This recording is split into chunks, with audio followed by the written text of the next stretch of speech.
আসসালামু আলাইকুম। আপনারা সবাই কেমন আছেন? আজকে আপনাদের জন্য একটা নতুন রেসিপি নিয়ে এসেছি। আশা করি এই রেসিপিটা আপনাদের অনেক ভালো লাগবে। রেসিপিটি যদি ভালো লেগে থাকে তাহলে অবশ্যই আমাদের চ্যানেলকে একটি লাইক এবং সাবস্ক্রাইব করে আমাদের চ্যানেলের পাশে থাকবেন। আজকে আপনাদের সাথে শেয়ার করছি রমজান স্পেশাল একটি রেসিপি, যেটি আপনারা বাসায় তৈরি করলে মন প্রাণ সবই জুড়িয়ে যাবে। আর এটি খেতে এতটা পরিমাণ তুলতুলা এবং স্পঞ্জি যে বাসায় সবাই খুব পছন্দ করবে। তো চলুন রেসিপির মূল উপকরণে চলে যাওয়া যাক। তো প্রথমে একটি বোল নিয়ে নিয়েছি। বোলের মধ্যে আমরা 1.5 কাপ পরিমাণ ময়দা দিয়ে দিয়েছি। তারপর এখানের মধ্যে 1 চামচ পরিমাণ ইস্ট এবং সামান্য পরিমাণ মতো লবণ দিয়ে শুকনো উপকরণগুলোকে খুব সুন্দর করে মিশিয়ে নিয়েছি। তারপর এখানের মধ্যে কুসুম কুসুম গরম পানি দিয়ে অল্প অল্প সুন্দর করে পানিগুলো দিয়ে একটা পারফেক্ট ডো তৈরি করে নিতে হবে। আপনাদেরকে দেখিয়ে দিব কীভাবে এই ডোটা তৈরি করতে হবে। আর এই রেসিপিটা এতটা পরিমাণ সহজ, আর বাসায় খুব সহজে এটা তৈরি করতে পারবেন। এই রেসিপিটা অবশ্যই বাসায় ট্রাই করবেন। কেমন হয়েছে তা অবশ্যই কমেন্টে জানিয়ে দিবেন। আর এটা রমজানের জন্য একদম পারফেক্ট একটি রেসিপি, কোনো ধরনের তেল ছাড়াই। যদি বাসায় এত সহজ রেসিপি তৈরি করা যায় তাহলে আর কি রয়েছে। তারপর এখানের মধ্যে অল্প পরিমাণ তেল দিয়ে দিব। তেলটা দিয়ে খুব সুন্দর করে এটাকে মিশিয়ে নিব পারফেক্টলি। খুব সুন্দর করে মেখে নিতে হবে, না হলে কিন্তু পুরো ময়ানটার মধ্যে বা ডোটার মধ্যে সুন্দরভাবে তেলটা পৌঁছাবে না। ভালোভাবে দেখুন, আমরা যেভাবে মেখে নিচ্ছি আপনাদেরকেও সেভাবে করে মেখে নিতে হবে। আর খুব পারফেক্টলি এই ডোটা ধরতে হবে। তো দেখুন কত সুন্দরভাবে ডোটা ধরা হয়ে গিয়েছে। তো এই পর্যায়ে ডোটাকে একটা শেপে এনে উপরে হালকা পরিমাণ সয়াবিন তেল দিয়ে অল্প পরিমাণ হাতের সাহায্যে ব্রাশ করে দিব, যাতে ডোটা উপরে না শুকিয়ে যায়। তো এটা প্রায় 30 থেকে 40 মিনিটের মতো রেস্টে রেখে দিব। তারপর আমরা এটার জন্য পুর তৈরি করে নিব। তো প্রথমে একটি প্যান নিয়ে নিয়েছি। প্যানের মধ্যে সামান্য পরিমাণ তেল দিয়ে দিয়েছি। দেওয়ার পরে একটা ডিম দিয়ে এখানের মধ্যে খুব সুন্দর করে পোচ করে নিব। এখানের মধ্যে কোনো কিছু দেওয়া লাগবে না, শুধু একটা সাদা ডিমকে খুব সুন্দর করে ভেজে নিতে হবে, এমনকি লবণও দেওয়া লাগবে না। যখন এক পিঠে ডিমটা হয়ে যাবে তখন ডিমটাকে চামচ বা খুন্তির সাহায্যে খুব সুন্দর করে গুঁড়ো গুঁড়ো করে নিব। আর ডিমটা খুব সুন্দর করে গুঁড়ো গুঁড়ো করে নিতে হবে, তাহলে কিন্তু এই রেসিপিটি সুন্দর হবে।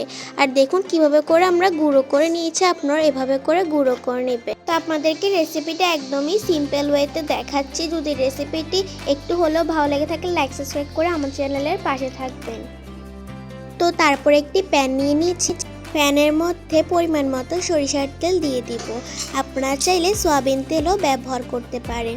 তারপর এখানের মধ্যে একটা মাঝারি সাইজের পেঁয়াজ এবং অল্প পরিমাণ রসুন কুচি দিয়ে খুব সুন্দর করে ভেজে নিব।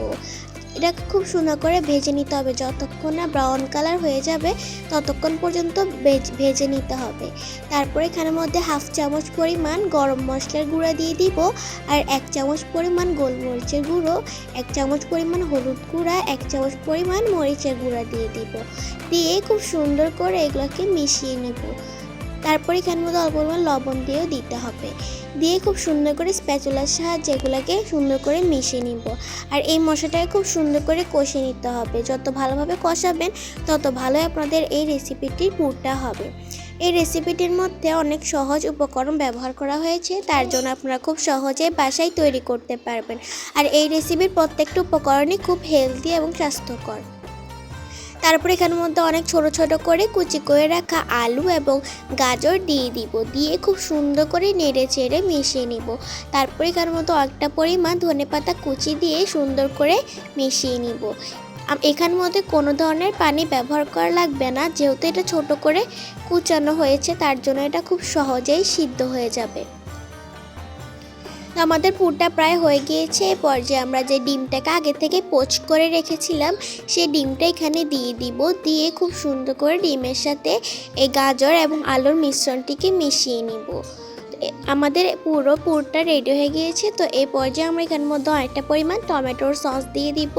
এই রেসিপিটা আমাদের চ্যানেলে রয়েছে, আপনারা চাইলে চেক আউট করে নিতে পারেন।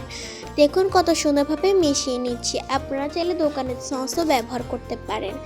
এভাবে করে আমাদের এই পুরটা একদমই হয়ে গিয়েছে। তারপর সস দেওয়ার পরে 1 মিনিট নেড়ে চেড়ে ভেজে নিলে আমাদের পুরটা হয়ে যাবে। তারপর আমরা চুলা থেকে নামিয়ে নিব।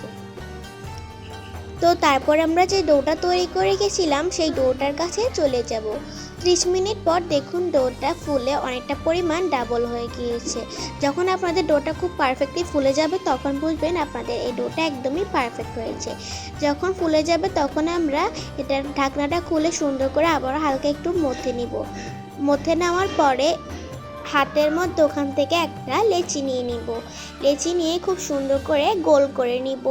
এভাবে করে গোল করে নিতে হবে, এগুলো দেখে বুঝে নিতে হয়, আপনাদেরকে বলে বোঝানো যাবে না। তারপরে এরকম একটা জালির ঢাকনা যেগুলো আছে সেগুলো নিয়ে নিব। আপনাদেরকে অবশ্যই দেখিয়ে দিচ্ছি কীরকম জালি আমরা ব্যবহার করেছি। তারপর যে লেচিটাকে আমরা তৈরি করে রেখেছিলাম সেই লেচিটা নিয়ে নিব। নিয়ে এই জালিটার উপরের মধ্যে খুব সুন্দর করে হাতের সাহায্যে চারপাশে ঘুরিয়ে ঘুরিয়ে এটা ছড়িয়ে নিব। একদম গোল করে ছড়িয়ে নিতে হবে, তাহলে এই চাইনিজ রুটিটির শেপটি খুব সুন্দর এবং পারফেক্ট হবে। তো দেখুন আমরা অনেকক্ষণ ধরে হাত দিয়ে খুব সুন্দর করে গোল করে নিয়েছি। তারপর যখন অনেকটা পরিমাণ হয়ে গিয়েছে একটা চামচের সাহায্যে সুন্দর করে চিপে চিপে গোল করে দিয়েছি। আপনারা এভাবে করে গোল করে দিবেন, আপনাদেরকে পুরো প্রসেসটি দেখিয়ে দিয়েছি।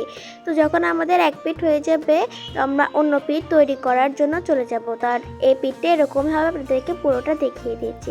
তো অন্য পিঠ তৈরি করার জন্য আমরা আবারও একটি লেচি নিয়ে নিব। লেচিটাকে আগের মতোই পুনরায় উপর থেকে ধরে নিচে নিয়ে একটা সুন্দর গোল একটা শেপ দিয়ে দিব।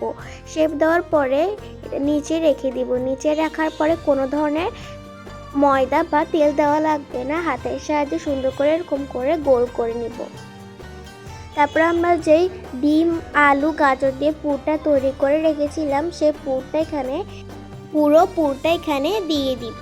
সম্পূর্ণ পুরটা এখানে দেওয়ার পরে একটা চামচের সাহায্যে চারপাশে খুব সুন্দর করে ছড়িয়ে নিব।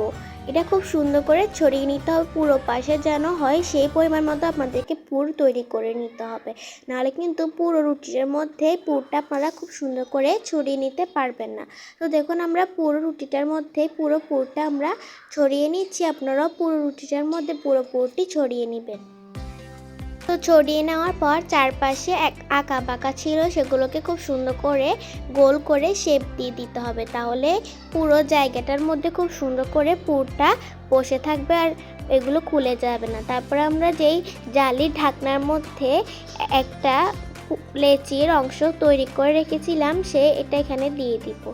জালির উপরে এই লেচিটা দেওয়ার একটি কারণ আছে, এটা দেওয়ার পরে সুন্দর একটি শেপ আসে, উপরে একদম সুন্দর একটা নকশা হয়ে যায়।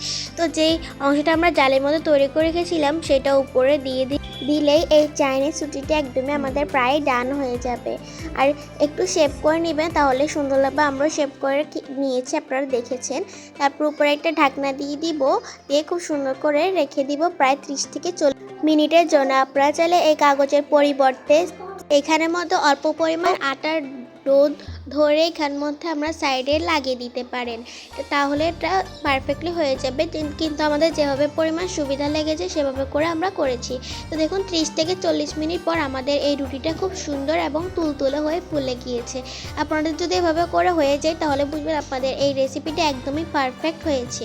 তো দেখুন রুটিটা কতটা পরিমাণ সুন্দর হয়েছে। এবার আমরা চুলা থেকে নামিয়ে নিব, আর দেখুন কতটা পরিমাণ সুন্দর লাগছে আর দেখতেও একটা পরিমাণ ভালো লাগছে। আর নতুন রেসিপি কার না ভালো লাগে, বাসা অবশ্যই এই রেসিপিটি তৈরি করবেন, সবাই খুব পছন্দ করবে এই চাইনিজ রুটিটি। আর এটা ইফতারের জন্য একদম ভালো একটি রেসিপি। ইফতারের সময় তেল ঝাল ছাড়া যদি রেসিপিগুলো খাওয়া যায় তাহলে আর কোনো কথাই নেই। তো রেসিপিটি যদি আপনাদের ভালো লেগে থাকে তাহলে অবশ্যই আমাদের চ্যানেলকে একটি লাইক এবং সাবস্ক্রাইব করে আমাদের চ্যানেলের পাশে থাকবেন, যাতে আপনার জন্য আর নতুন নতুন রেসিপি বানাতে পারি। সবাইকে ধন্যবাদ পুরো ভিডিও দেখার জন্য।